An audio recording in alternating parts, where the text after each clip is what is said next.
G'day guys, Luke here. Welcome back to another video. In today's video guys, we are doing the Reptile room update for May 2024.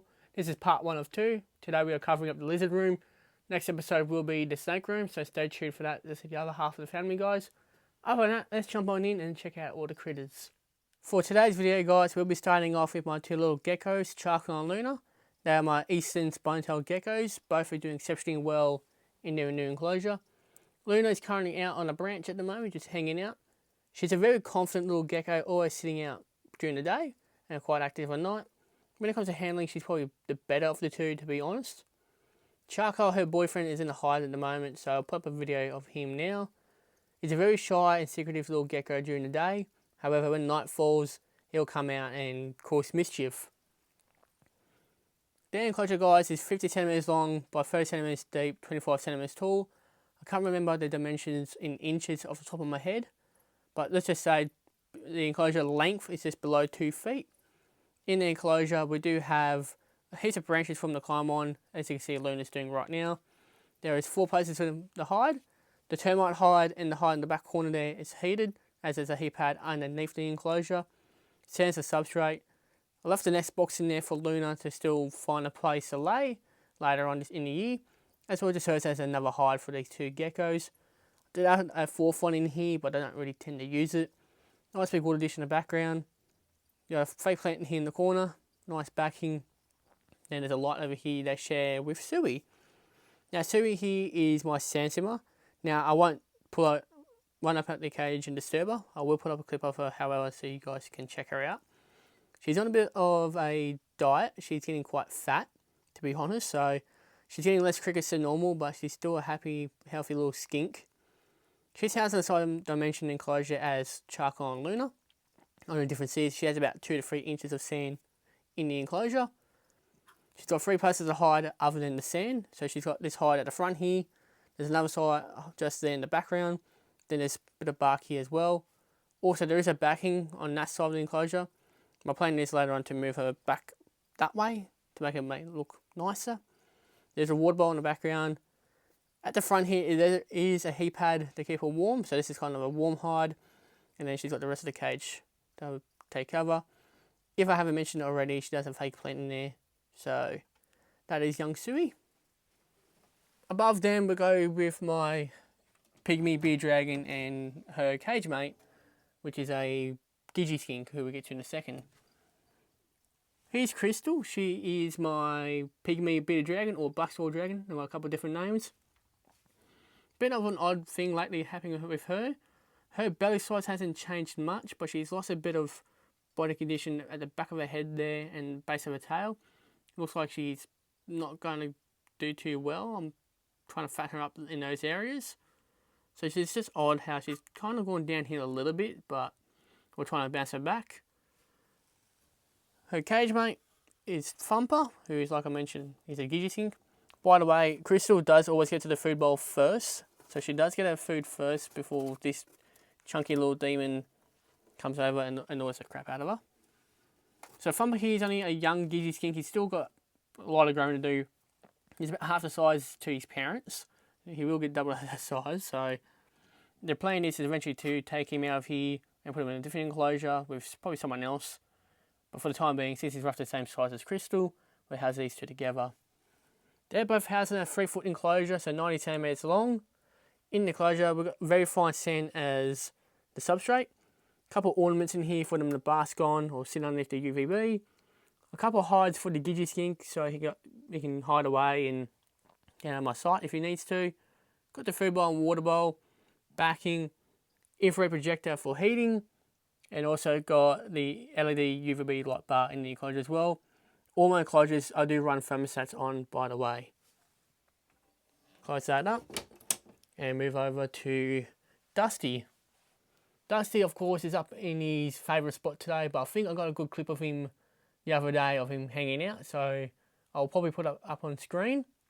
He's doing pretty well. He's eating, just being an absolute lunatic. He's housed in a 140 centimeter enclosure, so just shy on 5 feet.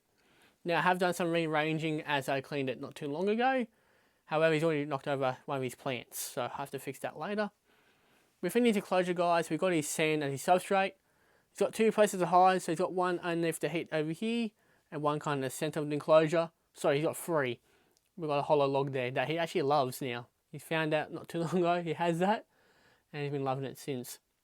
He's got plenty of branches for him to climb around and be a little acrobatic.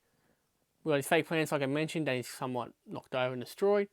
Got his food bowl there with his super worms. We've got his water bowl, crocodile skull as an ornament. We've got his heat, his UV, and his backing. Below him we have Echo. Now Echo here is my female eastern war dragon. We're going to close up of her in a moment. She's also housed in the same size enclosure, but set up differently, obviously. However, in her enclosure, we've got coconut fibre as a substrate. She's got a hide in this corner here. Couple pieces of timber and branches for her to sit on and bask under.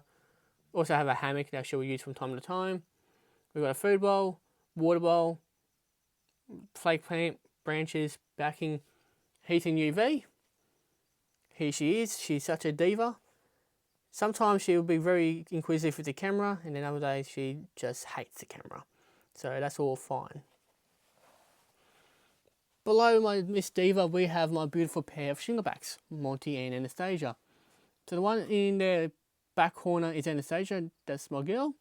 And then my boy is Monty, who's at the front there looking kind of directly at us. These two are housed in a 4-foot enclosure, so 120 centimetres.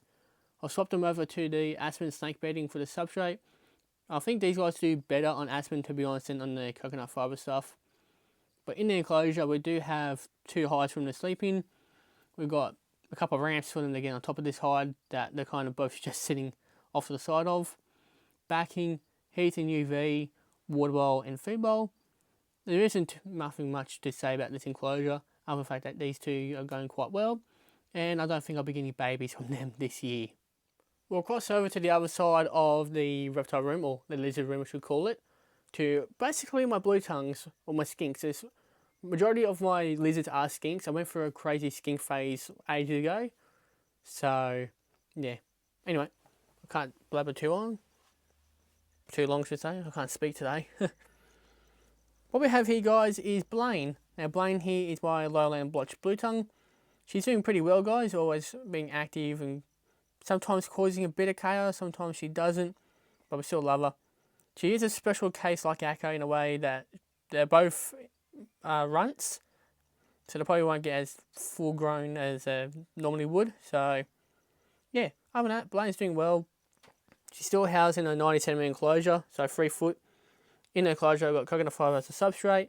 2 places to hide for her since she's a very shy individual. Got a backing, food bowl, water bowl, and the heat and UV are above the enclosure since it's only a 1 foot or 30 centimetre tall enclosure. Nothing to report on Blaine, other than the fact she's doing well. I'll probably do the next 3 pretty much at the same time, because the enclosures are pretty much identical, plus pretty much the same species. What we have here, we have Bluey. He's one of 3 eastern blue tongues. He's the brother to Bo, who's over here. Let's just shuffle across. There he is, he's just sitting out in the open, just vibing out at the moment. And then down below Bluey, we have the last eastern blue tongue, Billy. Now, all 3 eastern blue tongues are housed in a 4-foot enclosure, so 120 centimetres. With Bluey and Bo's enclosures, they have the coconut fibre as a substrate. They've got their food bowl and water bowls, backings, their hide, a ramp and a rock for them to get on top of their hide as well. We've got their heat and UV. With Billy down below, pretty much almost identical. Instead of a heat element, she has a heat pad. So the heating is a bit different, other than the fact that all pretty much kept exactly the same. So just a quick pan all 3, so you guys can have a look, or have a better look at it. So I'll just go this way. There we go. Hope that's in all the shot.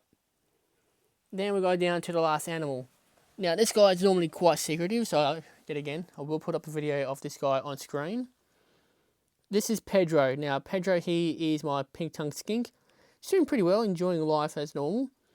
He's housed in a 2-foot enclosure, so 60 centimetres. In his enclosure, he has his substrate, which is coconut fibre. He's got 2 hides down at the base of the enclosure. He's got his food bowl, water bowl, fake plants, his branch, a backing that I've incorporated or built and also incorporated additional hide, so he's got 3 places to hide. He does have his heat element as well as a normal light to display his enclosure. So that'll be it for today's video, guys. I hope you enjoyed the lizard room. Next video will be the snake room, so if you guys are into your snakes, go and check that out when it comes out. So thank you all for you guys watching the video, and I'll catch you all in the next one.